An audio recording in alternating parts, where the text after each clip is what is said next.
은혜 받으신 하나님의 말씀은 구약성경 학개서 1장 7절로 11절 말씀입니다. 한 절씩 번갈아 가며 읽겠습니다. 만군의 여호와가 말하노니 너희는 자기의 행위를 살필지니라.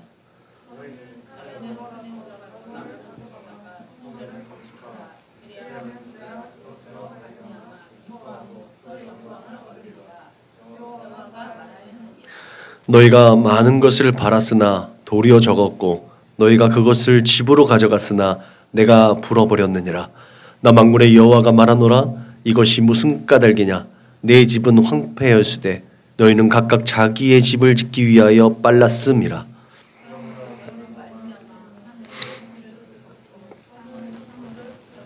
내가 이 땅과 산과 곡물과 새 포도주와 기름과 땅의 모든 소산과 사람과 가축과 손으로 수고하는 모든 일에 한제를 들게 하였느니라. 아멘. 하나님께서 거하실 성전을 예비합시다. 할렐루야. 우리 모두는 하나님의 집을 짓는 삶을 살고 있음을 믿으시길 바랍니다.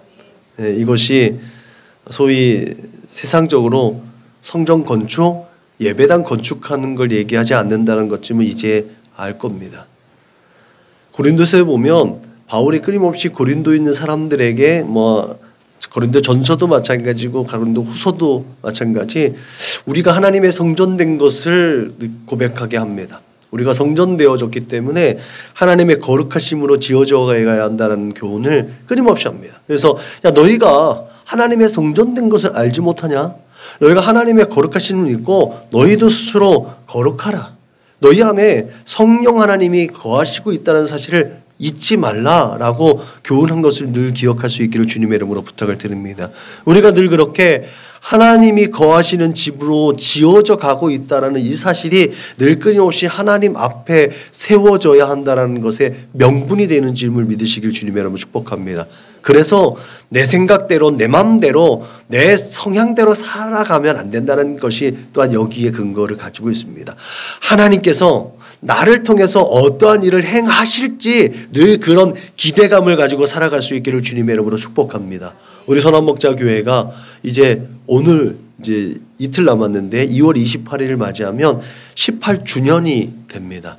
18년 동안 선대 목사님께서 이 교회를 아름답게 잘 목회하셨고 지금 또 아름답게 목회하셔서 좋은 결과들을 가지고 가고 있듯이 또 이 교회를 또 협력하고 있는 이 부족하지만 제가 또 주신 명령을 따르고 주신 은혜를 따라 이 몸된 교회가 또 하나님 보시기에 선하고 아름답고 하나님 보시기에 하나님의 마음을 시원하게 하는 교회로 또 성장할 수 있도록 그렇게 발전할 수 있도록 하는 목도 저와 우리 믿음의 거룩한 군속들의 몫이라는 사실을 기억하시길 주님의 이름으로 축복합니다. 그래서 연수만 채워지는 교회가 아니라 연수가 채워지면서 뭔가 발전하고 성장하고 그렇게 세상 사람들도 우리 주변에 있는 사람들도 참으로 인정할 만한 우리 선한 목자 교회가 될 수 있기를 주님의 이름으로 축복합니다. 그렇게 올 한 해 우리 교회가 영적으로나 또 양으로나 질적으로나 성장할 수 있도록 기도하고 찬송하고 또 말씀 훈련하고 또 그렇게 하나님의 얼굴을 구할 수 있는 믿음의 거룩한 공동체가 될 수 있기를 주님의 이름으로 축복합니다. 우리가 함께 읽은 학개서는 포로기 이후에 또 하나님의 메시지가 들려졌던 또 선지자의 목소리입니다. 포로기 이후에 유대인들은 포로지에서 하나님을 절대적으로 하나님만 섬기는 믿음 종교 개혁을 부흥 운동을 전개했습니다. 그래서 누차 얘기했듯이 유대교라는 이스라엘 야훼 공동체 안에서 유대교라는 새로운 또 믿음의 컨텍스트가 하나 생긴 거죠. 유대교가 새롭게 시작되기 시작했습니다. 그래서 유대인이라고 하면 이 시대의 유대인이라면 12지파 중에 유다에만 속한 것이 아니라 12지파 안에서 하나님을 온전히 섬기는 야훼 신앙을 가지고 있는 사람들을 지칭하는 게 유대인이라는 닉네임이 되었고 그 유대인이 가지고 있는 종교 신앙, 그걸 유대교라고 우리는 명명하지요. 그래서 이들에게 있어서 약속의 땅으로 돌아왔을 때 가지고 있는 큰 사명은 하나님 말씀대로 사는 것, 그리고 하나님이 임재하시는 성전 건축을 하는 게 이들에게 가지고 있는 가장 큰 소망 중에 하나였습니다. 여러분, 특별히 예레미야가 야 너희가 바벨론으로 잡혀갔다 돌아오는 기간은 70년이야 라고 했는데, 얘기하듯이 늘 제가 말씀드렸듯이 포로기는 1차 포로기서부터 진행되어져서 3차 포로기, 4차까지 있는데 그 BC 582년경을 마지막으로 예레미야에서의 근거로 보면 그 BC 582년에 잡혀간단 말이죠. 그리고 돌아오는 기간까지 하면 70년이 안 돼요. 40여 년밖에 되지 않거든요. 그런데 왜 70년이냐라는 것들을 이제 산술적으로 계산해 보면 예루살렘 성전이 파괴된 날로부터 예루살렘 성전이 지어지는 때까지 다시 세워지는 그때 기간을 70년 만에 예루살렘 성전이 무너졌다가 다시 재건되어지는 기간을 하나님께서는 포로기 70년이라고 제정해 주셨다는 거죠. 그렇게 성전이 파괴된 때부터 성전이 재건되어졌던 기간 70년. 그렇게 학개 선지자의 예언은 하나님께서 예레미야를 통해서 예언하신 그 말씀이 성취되어짐을 또한 보여주는 선지서의 메시지인 줄로 기억하시길 바랍니다. 특별히 성전은 율법과 더불어서 귀환한 유대교를 이룬 유대인들에게 있어서의 삶의 중심이 됩니다. 이전의 성전은 하나님이 임재하시고 그 백성을 만나주시는 장소였습니다. 그렇다면 포로기 이후로 돌아온 제2성전기의 성전은 어떤 의미를 가지고 있느냐는 거죠. 그들은 성전이 없을 때도 하나님을 섬겼어요. 회당이 그때부터 시작된 거죠. 회당 안에서 하나님의 말씀을 나누면 이곳에 하나님께서 함께 하셔 라는 생각을 가지고 있었던 사람들이 성전을 지었어요. 그래서 하나님의 말씀이 율법과 또 하나님이 임재하시는 성전과 이 두 개 가지고 있는 축과 함께 회당이라는 또 다른 하나님이 함께 하시는 공간, 이 구조 속에서 제2성전기의 유대인들은 하나님을 섬겼습니다. 그렇다면 오늘 이 학개 선지자를 통해서 들려지는 하나님이 거하실 성전은 과연 어떤 의미가 있느냐는 거죠. 선민에게 있어서 무엇보다도 우선해야 할 것은 하나님을 향한 열심과 헌신은 멈춰질 수 없다라는 거예요. 그 이유를 설명하는 것이 성전이 세워지는 이유입니다. 하나님께서 거하실 성전을 세우는 데 중요한 것은 하나님을 향한 열심입니다. 먼저 하나님의 성전이 세워질 땐 다윗이 하나님께 대한 그 믿음, 하나님이 저 산당에 있자고 우리는 이 왕궁과 좋은 집에 사는데 하나님은 거하실 것이 없네? 라는 다윗의 아주 순수한 마음으로부터 시작되어진 것이 성전 건축의 꿈이었는데, 이것이 솔로몬에 의해서 조금 더 이제 비하인드 스토리로 어떤 정치적인 또 중앙 집권적인 것들로 태동되어진 것이 예루살렘 성전이었다라고 본다면, 그때 당시에 수많은 이방인의 신전과 같이 지어진 것이 솔로몬 성전의 뒷배경이 되었다라면, 이제 제2성전기에 이 성전은 그 화려했던 예루살렘 성전과 비교할 때 초라해 보이지만 이 성전이 가지고 있는 성전의 의미는 그 전의 모습과는 또 다르다.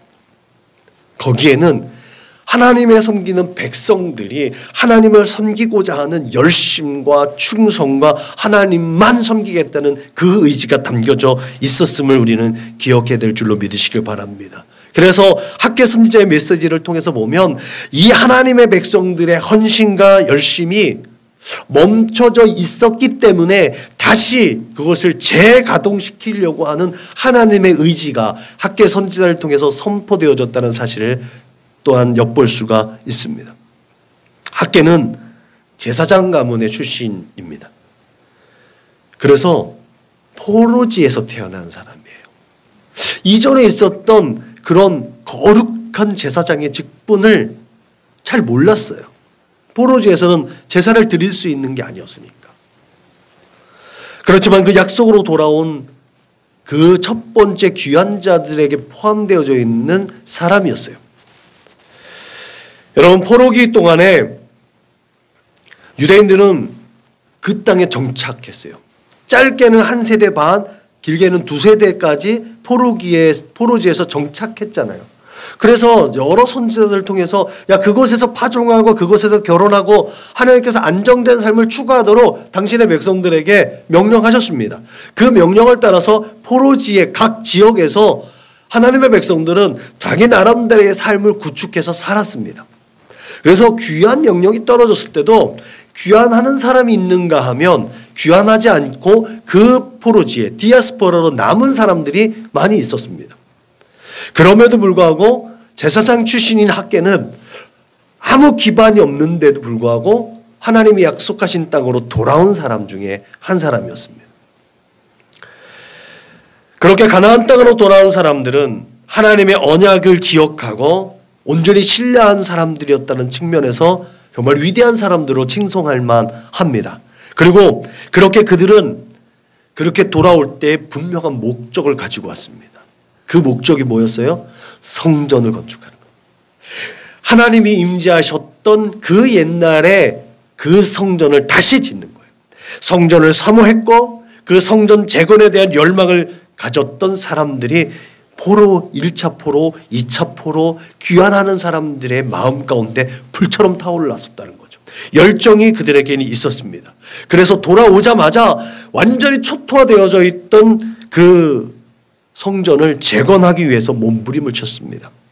정말 맨 땅에 헤딩하는 것처럼 돌을 옮기고 풀이를 뽑아내면서 성전의 기틀을 잡기 위해서 힘쓰고 애쓴 정말 황무지를 개간하는 것처럼 늘 우리가 생각하듯이 예루살렘은 그 지역보다 높은 곳에 있는 곳이에요. 황폐되어져 있어요. 다 무너졌어요. 아무것도 없는 거예요. 그러면 아무것도 없는 곳에서 새로 건축하는 거 쉽지만 다시 무너졌던 것을 다시 고르고 다시 세운다는 것은 갑절의 힘과 노력이 필요합니다. 그 땀과 희생이 필요한 겁니다. 그들은 그렇게 하나님께 헌신하고 충성하고 열심히 하려고 마음을 작정하고 의지를 가지고 있던 사람들이었다는 사실을 우리는 분명히 기억해야 될 줄로 믿으시기 바랍니다. 그렇게 파괴되었던 성전은 그 귀한 자들에 의해서 지체하지 않고 즉시 착공됐습니다. 그런데 그것을 시샘하는 사람들이 있었죠. 사마리아 사람들을 비롯해서 성전 재건에 반대하거나 그 성전이 세워지면 어떤 위협적인 존재가 될 것이라는 것을 짐작했던 사람들에 의해서 그 방해꾼들 또 회방꾼들에 의해서 성전 재건은 멈춰지게 됩니다. 중단되었어요. 그렇게 10여 년이 흘러갔습니다. 사람들 마음 가운데 뒷담한 성전에 대해서는 포기하는 마음이 생겼다. 어차피 안 될 거, 우리라도 먹고 살자. 이게 패배의식 속에 있는 사람들의 모습인 거죠. 혹 우리가 살아가면서 이런 마음을 갖고 있지 않은가. 그러면서 늘 끊임없이 정신승리라고 하죠. 나는 원래 욕심이 없어. 나는 원래 이렇게만 하려고 했어. 제가 이 설교를 준비하면서 제 모습이 보이더라고요. 하나님께서 나에게 어떤 생각을 주시고 하나님이 나를 향하신 꿈과 하나님이 나를 통해서 일하시려고 하는 것들이 분명히 있을 텐데 나는 그것을 늘 끊임없이 제한하고 나의 능력 밖에 있는 것이라고 쳐다보지 않았고 꿈꾸지 않았다는 것을 회개하게 되었다는 거죠. 어쩌면 이 첫 번째 귀한 자들의 모습은 그랬었던 것 같아요. 우리가 세상을 보면서 소망을 둘 수 없고 희망이 없는 것처럼 보여질 때 그냥 나 혼자라도 잘 먹고 잘 내가 할 수 있는 것만 하자. 이렇게 마음을 또 추스리는 것이 오늘 이 시대를 살아가고 있는 착한 사람들, 조금은 수용적인 사람들의 삶의 모습입니다. 근데 그것이 옳지 못하다는 것을 소돔성에 앉아서 그 집문 앞에 앉아있는 롯의 모습을 통해서 발견하게 됐어요. 성전 재건을 꿈꿨던 이 귀한 자들의 모습이 그랬던 것 같아요. 그렇게 짓자만 성전에는 관심이 없고 그들의 거주에 대한 집착으로 매일매일 안일하게 세월을 흘려 보냈습니다. 하나님께서는 그런 그들에게 오늘 그렇게 말씀합니다. 이 성전이 황폐하거늘 너희가 이때에 편벽한 집에 거주하는 것이 옳으냐? 여러분, 판벽한 집이라는 것은 판을 덧대는 것을 의미해요. 그냥 뼈대만 세워진 게 아니라 거기에 보강하고 인테리어 했다는 거예요. 내 집은 살다 보니까 뭔가 불편한 것이 있고 살다 보니까 저렇게 하면 좀 더 좋아 보이겠다 해서 계속해서 투자하는 거죠. 계속해서 인테리어를 바꿔가는 거죠. 그렇다는 의미가 이 안에 담겨져 있습니다. 그런데 하나님을 만나는 장소인 성전을 짓거나 성전에 대한 의식은 없다라는 거예요.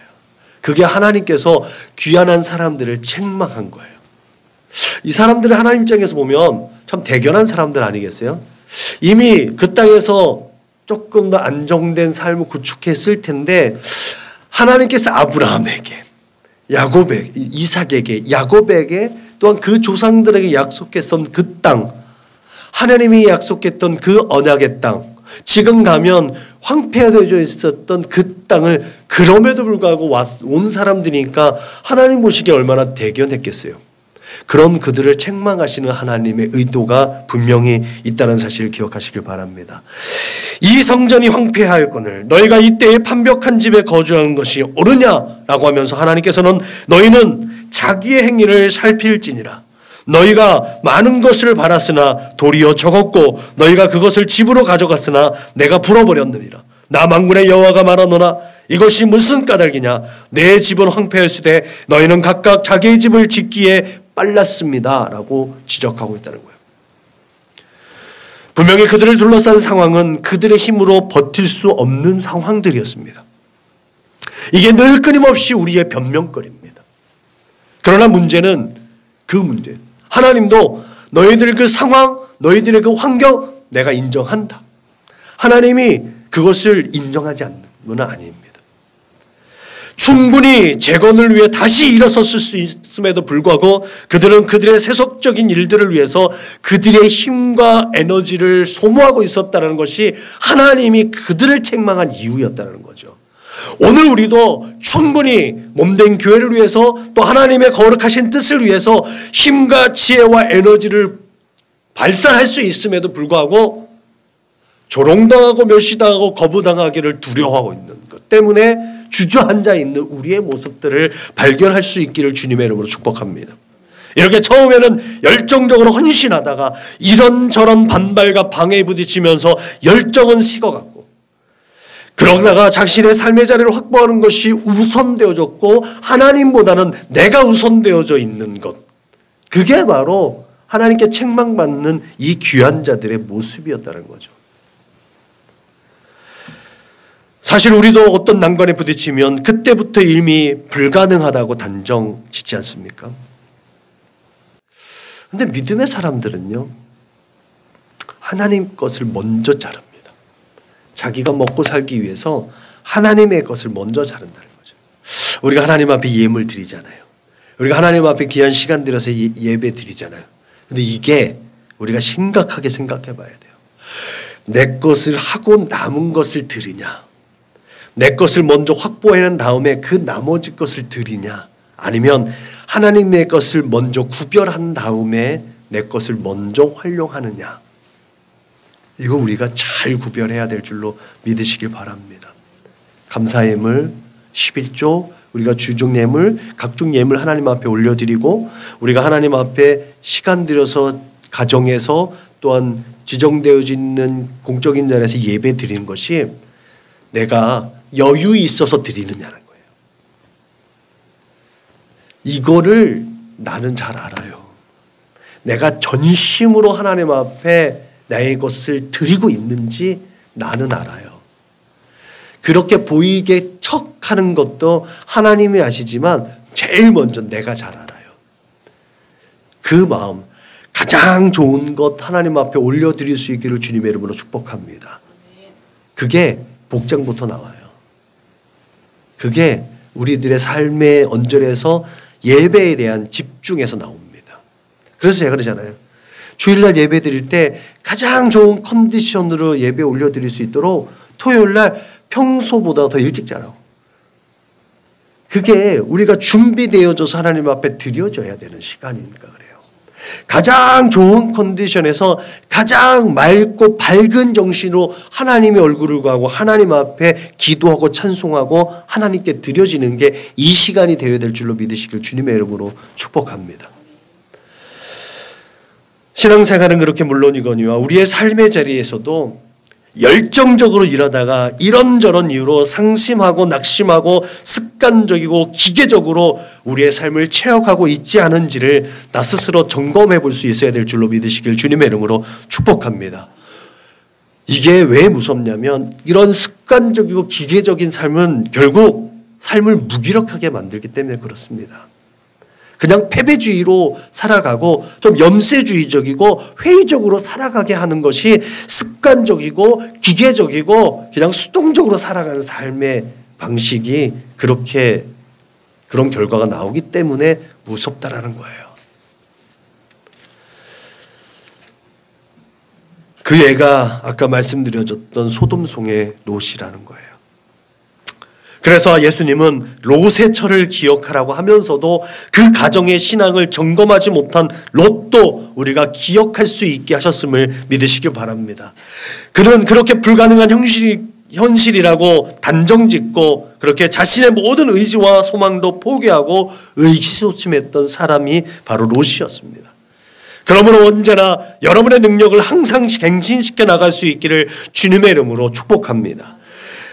그래서 할 수 있다, 하면 된다, 해보자 라는 이 찬양과 고백이 우리의 입술로 매일매일 고백되어 줄 수 있기를 주님의 이름으로 축복합니다. 그래서 믿는 자에게는 능치 못할 일이 없고 믿는 자에게 나타나시는 하나님의 선하신 역사를 경험할 수 있기를 주님의 이름으로 축원합니다. 그것이 신앙적인 것이든 삶의 자리인 것이든 그 삶의 자리가 우리는 하나님 앞에 있는 삶의 예배라고 늘 고백하잖아요. 그 삶의 자리도 하나님 앞에 예배를 올려드려지는 자리이기 때문에 그 삶의 자리이든 우리의 신앙의 모습이든지 우리의 능력을 항상 갱생시켜 나갈 때에 우리는 능력 주시는 자 안에서 무슨 일이든지 넉넉하게 감당할 수 있고 모든 것을 감당해낼 수 있는 능력자가 될 수 있음을 믿으시길 주님의 이름으로 축복합니다. 이렇게 우리의 믿음으로 이 어둡고 타락한 이 세대를 극복하고 그렇게 거센 도전을 뿌리치고 이기는 삶을 살 때 무엇보다 우리는 하나님 앞에 온전하게 세워진다는 사실을 기억하시길 주님의 이름으로 축복합니다. 그때 달라진 나를 발견할 수 있는 거예요. 오늘 우리가 살아가는 삶의 자리에서는 절대라는 기준이 모호해져 있는 상황들입니다. 끊임없이 상대화되어져 있는 모습들입니다. 이런 시대의 가장 큰 문제는 절대적인 기준으로 집행되어져야 될 것들도 흔들리고 있다는 사실이죠. 예를 들면 법이 적용되어지는 잣대도 이전의 판례들을 중심으로 판결 내렸던 것과는 달리 현행 사회 구조와 정서상이라는 잣대까지 적용되어서 이중적으로 잣대가 세워지는 그런 법 적용이 그 기준이 모호해지는 것도 우리는 지금 현재 경험하고 있는 것들이죠. 이러한 시대적 상황 속에서 우리에게 주어진 신앙적 기준도 많은 영향을 받게 됩니다. 대한민국은 종교의 자유가 있는 나라입니다. 이것이 먼저 선 세대의 기독교인들에게는 참 좋은 것이었어요. 왜? 마이너스였을 때, 마이너 그룹이었을 때는 종교의 자유인 나라 이 대한민국이 예수 믿기가 더 좋은 나라였어요. 유교적인 나라에서 불교의 정서를 가지고 있는 나라에서 예수를 믿는다는 건 쉬운 일이 아니었는데 종교의 자유가 허락되어져 있는 이 대한민국에서 예수를 믿는 것, 참 그게 어느 정도 보호막이 되어 있었습니다. 그 보호막을 뚫고 기독교가 메이저 그룹으로 올라섰을 때 그때부터 다가오는 거센 도전들 우리는 지금도 방어하기가 어렵다는 거죠. 지금도 여전히 메이저 그룹 같아 보이지만 수적으로는 그렇지 않다는 걸 우리는 너무나 잘 알고 있죠. 수치상으로는 메이저 그룹에 해당되지 않습니다. 이런 사회적인 도전과 위협들, 이제 교회에서는요, 성적인 소수자 이야기, 동성연애자 이야기, 그런 동성애자에 대한 주례 거부, 이런 것들에 대해서 계속해서 법적인 적용을 받게 됩니다. 교회도 이제 사회적 제도 안에서 이제 세금을 신고해야 되는 시기가 됐고요. 종교인 과세에서. 작은 교회들은 도움을 너무 많이 받아요. 그게 다 나쁜 것은 아니에요. 아무튼 이 사회적인 위협들, 그런 도전들 앞에서 우리 믿음은 늘 끊임없이 흔들리는 돛담배 같습니다. 이런 도전과 위협으로 인해서 재건되던 성전이 항상 중단되어졌던 그때 이 학계 선지자의 메시지를 듣는 이 귀한 자들의 상황도 오늘날 우리의 상황과 별반 다르지 않았습니다.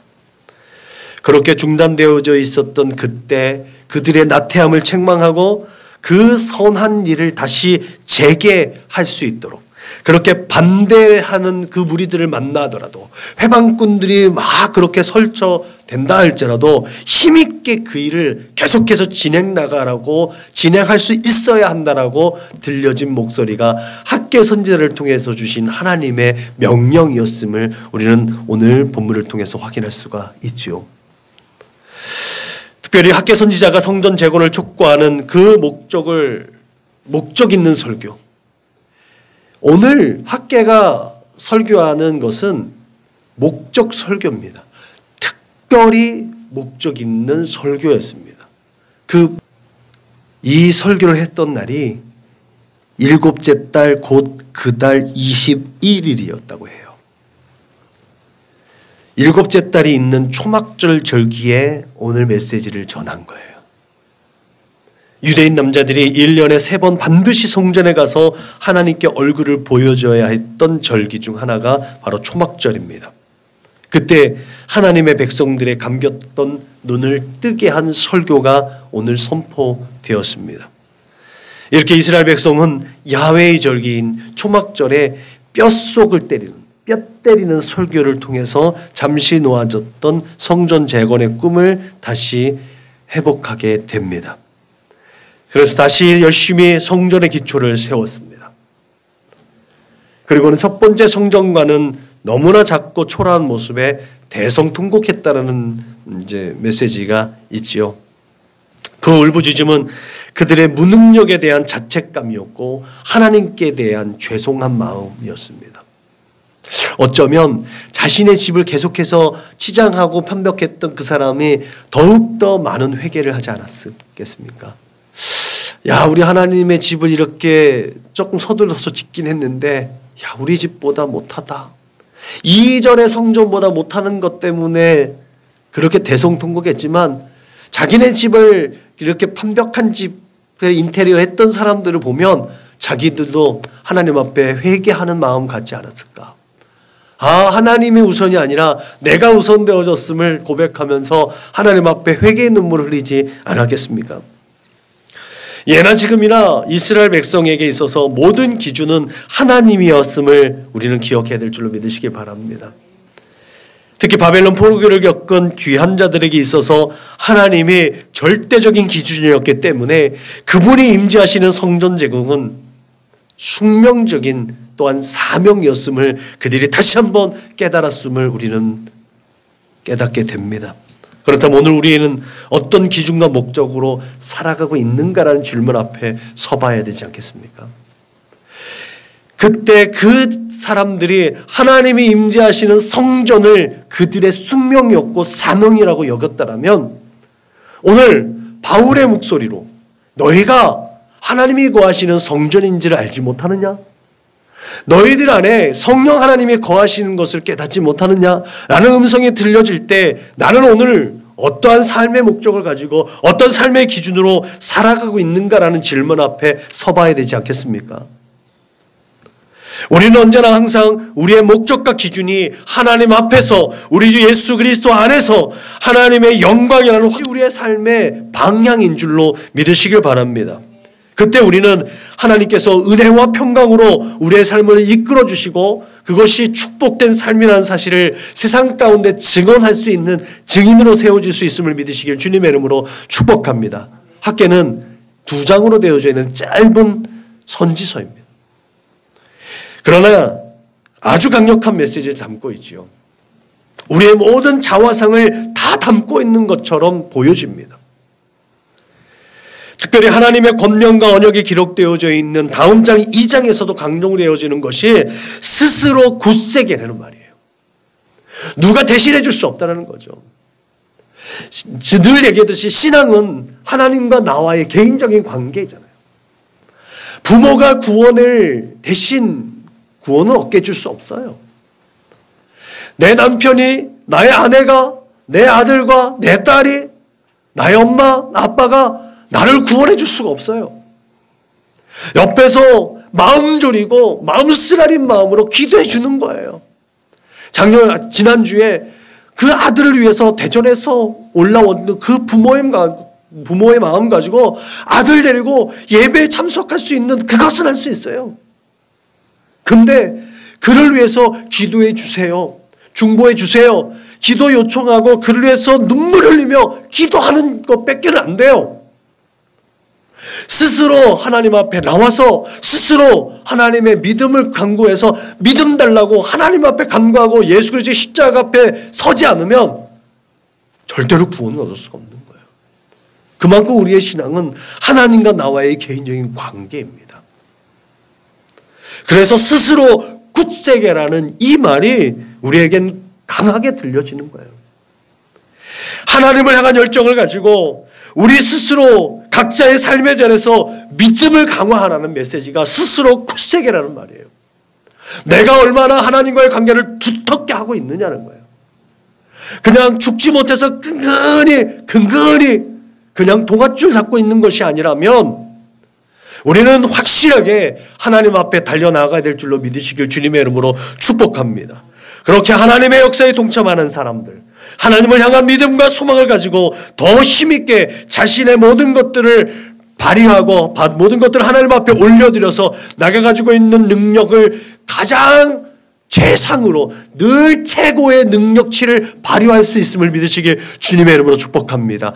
나는 이것밖에 못해라고 해서 거기에 주저앉는 것이 아니라 늘 끊임없이 그것을 갱신시켜 나갈 수 있는 사람, 그 사람이 바로 하나님 앞에 서 있는 사람임을 믿으시길 주님의 이름으로 축복합니다. 그렇게 오늘 본문에 따르면 총독으로 왔던 수룹바벨, 또 대제사장으로 왔던 또 에스라, 또 그 백성들 모두가 그렇게 스스로 굳세게 해야 됐어요. 지도자라고, 족장이라고, 제사장이라고, 레위인이라고 그들을 대신할 수 있었던 것이 아닙니다. 한 사람이 그 마음을 굳게 해야만 이 성전 재건의 역사가 이루어질 수 있었다는 거죠. 그래서 학개 선지자는 야 너희가 스스로 그렇게 굳세게 해야 된다는 거예요. 한 사람 지도자, 야 내가 아무리 하나님의 메시지를 받은 선지자, 내가 아무리 떠들면 뭐 할 거니? 행동하는 건 너희들 아니겠니? 너희들 스스로가 굳세게 하지 않으면 이 역사는 이루어지지 않는다. 교회 공동체가 하나님 앞에 세워질 때에 한 사람이 하나님 앞에 세워지고 하나님께 주시는 은혜와 능력으로 하나님께 주시는 능력과 하나님께 주시는 달란트와 은사를 유감없이 발휘하게 될 때에 이 몸된 교회는 성장하고 발전하고 세워져 나간다는 사실을 기억하시길 주님의 이름으로 축복합니다. 그렇게 재건되는 성전은 하나님께서 이스라엘 백성들을 다시 회복해 주셨다는 사인이 된다는 거예요. 사람들에게 위험이 되겠지만 그 믿음의 백성들에게 하나님께서 하나님이 약속하신 그 땅에서 하나님의 백성으로 선택받은 자들이 다시 회복되어졌구나. 그게 그 예루살렘 그 산꼭대기에 세워진 성전의 의미였다는 사실을 기억하시길 주님의 이름으로 축복합니다. 동일하게 내가 하나님 앞에 성전으로 지어져 가고 있다면, 내가 하나님 앞에 구원받았고, 내가 하나님 앞에 인정받았고, 내가 하나님 앞에 또한 그렇게 사용되어지고 있었다라는 사인이 된다는 사실을 믿으시길 주님의 이름으로 축복합니다. 내 입술로 예수 그리스도가 증언되어지고, 내 입술로 하나님의 거룩하신 말씀이 선언되어지고 선포되어지고, 대중적으로 사람들에게 말하지 않아도 내 입술이 날마다 하나님의 말씀을 읊조리고, 하나님 앞에 하나님의 얼굴을 구하고 하나님의 능력으로 살아가겠다고 다짐하고 결단하고 표현한다면, 나는 그렇게 하나님의 성전으로 지어가고 있음을 확신하셔도 됩니다. 내 안에 성령 하나님께서 나를, 내 입술을 주장하시고, 내 안에 계신 성령께서 나의 마음을 그렇게 주장하시고, 내 안에 계신 성령께서 그렇게 세상 가운데서 예수를 말하게 할 수 있음을 선언하는 나의 믿음의 표현이고 나의 삶의 표현이기에, 그렇게 나는 하나님께서 거하시는 성전 되어졌음을 확신하시기를 주님의 이름으로 축복합니다. 그렇게 맨손으로 초토화된 성전을 세우고자 했던 열정은 완성됩니다. 바벨론 느부갓네살에 의해서 파괴된 지 정확하게 70년이 된 때 성전은 다시 세워졌습니다. 이전의 포로 생활을 기억하며 과거 실패한 왕조의 그 실수와 실패와 교만과 오만을 거울 삼아 새롭게 하나님에 대한 열심을 품게 되어진 이들, 그렇게 귀환 후에 성전을 재건하며 새롭게 정립된 하나님의 사람으로서의 삶, 그 신앙을 통해서 온전하게 이제 하나님이 다스리는 하나님의 나라, 하나님이 다스리는 하나님의 백성의 삶, 이것이 제2성전기 이 귀환에서 성전을 재건했던 유대인들의 꿈이고 소망이고 비전이었습니다. 그리고 우리가 잘 알듯이 현실은 이상만 가지고 살아갈 수 없는, 늘 끊임없이 현실의 벽에 부딪힙니다. 그렇게 제2성전기에 그렇게 거룩하게 세워졌던 유대인들도 우리가 잘 알듯이 타락합니다. 또 변질됩니다. 그렇기 때문에 예수님께서 이 땅에 오시지 않았겠습니까?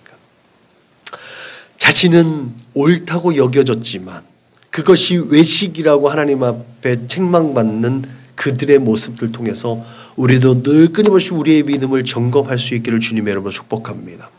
하나님을 만난 기쁨, 예수를 만난 그 소중한 추억들, 그것은 과거입니다. 내가 매일매일 갱신되어지고 매일매일 주님을 만나는 믿음이 갱신되어지지 않으면 이 제성전기의 유대인들의 모습들처럼 또 변질되고 타락하게 되는 거예요. 껍데기만 남는 거예요. 그런 의미에서 학개 선지자의 그 메시지를 통해서 오늘 우리에게 주시는 하나님의 뜻은 분명합니다. 예수께서 성전 되심을 밝히신 것처럼 예수님을 모시고 살아가는 믿음의 공동체가 하나님의 거룩한 임재가 있는 성전 되었음을 늘 고백할 수 있기를 주님의 이름으로 축복합니다. 예수가 있는 곳에 하나님이 함께 하시고 예수가 있는 곳에 성령 하나님께서 임재하셔서 우리를 하나님의 뜻 가운데로 인도하고 있다는 이 사실이 우리는 살아계신 하나님의 성전이라는 바울의 목소리가 검증되어지는 삶의 자리인 줄로 믿으시길 주님의 이름으로 축복합니다. 그런 믿음의 공동체가 하나님께서 진정 거하실 수 있는 성전을 온전하게 이루어지고 그 성전 되어지는 그곳에서 하나님을 예배하는 예배자들로 하나님 앞에 올려드려질 수 있음을 믿으시길 주님의 이름으로 축복합니다. 그렇게 아버지께서는 자기에게 이렇게 예배하는 자들을 찾으시라는 이 말씀에 응하여져서 매일매일 하나님께 발견되어지는 하나님의 예배자, 이것이 영과 진리로 드려지는 예배자의 삶인 줄로 믿으시긴 주님의 이름으로 축복합니다. 교회 안에서 아닙니다. 우리의 삶의 자리에서 하나님을 모시고 하나님의 얼굴을 구하고 하나님의 뜻 가운데 살아갈 때에 하나님께서 찾으시는 예배자를 그곳에서 발견하시고 찾으심을 믿으시길 주님의 이름으로 축복합니다. 그렇게 하나님께서 그 백성과 함께 하시다는 메시지로서의 성전이 여러분들의 삶의 자리에서 늘 이루어질 수 있기를 주님의 이름으로 축복합니다. 결론적으로 우리가 신앙적인 소망을 담아서 임마누엘 하지만 실제적으로 내가 하나님께서 거하실 성전 되기를 힘쓰고 있는지 오늘 학계의 목소리를 통해서 점검해야 될 줄로 믿으시길 주님의 이름으로 축복합니다. 내가 과연 하나님의 임재하심, 임마누엘의 은혜와 축복을 어떤 의미로 그렇게 구하는가? 내가 하나님의 뜻 가운데 살아가기 위해서 임마누엘을 구하는가? 아니면 내가 보호막처럼 하나님을 이용하기 위해서 임마누엘의 은혜를 구하는가? 어마어마하게 큰 차이가 될 거예요. 그렇기 때문에 우리가 가장 범하기 쉬운 죄 중에 하나가 누차 말씀드렸듯이 습관적이라는 거예요. 이 습관적이라는 것을 늘 경계할 수 있기를 주님의 이름으로 축복합니다. 그러면 습관적으로 하는 거 좋은 건 딱 하나 있어요. 그게 뭐예요? 기도예요. 말씀 보고 기도하고 찬송하는 것, 이게 경건한 모습이라 그랬잖아요. 경건의 삶이라고 그랬죠. 하나님께 대한 거는요, 습관적이면 더 좋아요. 근데 세상의 것은요, 습관적이면 우리를 무기력하게 만든다는 사실을 기억하시길 바랍니다. 그러므로 우리가 하나님께서 거하실 성전으로 예비되어질 수 있도록 매일매일 그렇게 말씀과 기도와 찬송의 이 경건의 연습과 훈련을 겸비할 수 있기를 주님의 이름으로 축복합니다. 그렇게 우리의 삶으로 경건의 능력이 발휘가 되어지고 경건의 유익을 쫓는 귀하고 복된 인생들 될 수 있기를 주님의 이름으로 축복합니다. 그래서 날마다 제사장의 축복처럼 늘 하나님께서 인도하시고 하나님께서 지키시고 평강으로 이끌어 주시는 은혜와 축복의 삶을 살아내시기를 주님의 이름으로 축원합니다. 기도하시겠습니다. 하나님 감사합니다. 날마다 우리 안에 거하실 하나님, 우리가 그렇게 하나님의 거하실 성전으로 지어져 갈 수 있도록 하나님 말씀과 기도와 찬송으로 준비되어지고 또 예비되어진 예배자로 하나님 앞에 나아갈 수 있도록 주님 인도하시고 축복하여 주옵소서. 우리에게 축복을 허락해 주신 임마누엘이, 그렇게 함께 하시는 하나님이 내 삶에 유익을 도모하는 수단으로서의 임마누엘이 아니라 하나님의 뜻을 온전히 닦고 순종하고 헌신하고 충성하기 위한 임마누엘의 은혜와 축복으로 날마다 부르짖는 우리 믿음의 거룩한 공동체의 저들의 삶이 될 수 있도록 주님 인도하시고 축복하여 주옵소서. 늘 함께 하실 줄 믿사옵고 걸어가신 우리 구주 예수님의 이름으로 기도드렸습니다. 아멘.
활짝 피어나 날마다 사랑에 빠지는 교회, 주께서 사랑하는 우리 교회가 이런 교회 되게 하소서.